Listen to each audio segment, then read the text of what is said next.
Nou, die dominee, ook een jongen die ontmoet ook van die koster, die ouderling.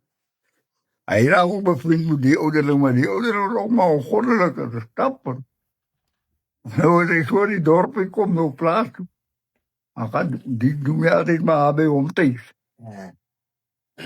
Dan druk alle twee druk door het schermzaal.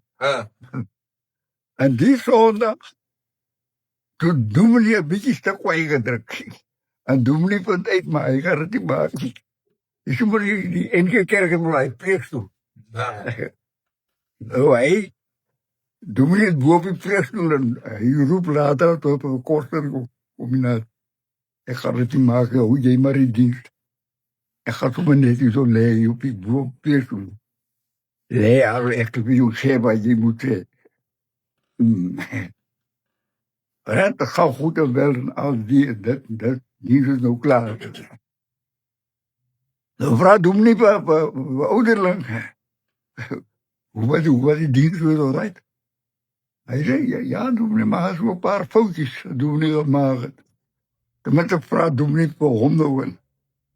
Hij zei, doe niet voor honden, maar zo een paar foutjes wat je gemaakt hebt. Hij zei, als 10 geboren gebeurt, als ik 12. Hij zei, Kain, het beabel doodgeslaan. Hij heeft niet doodgedood.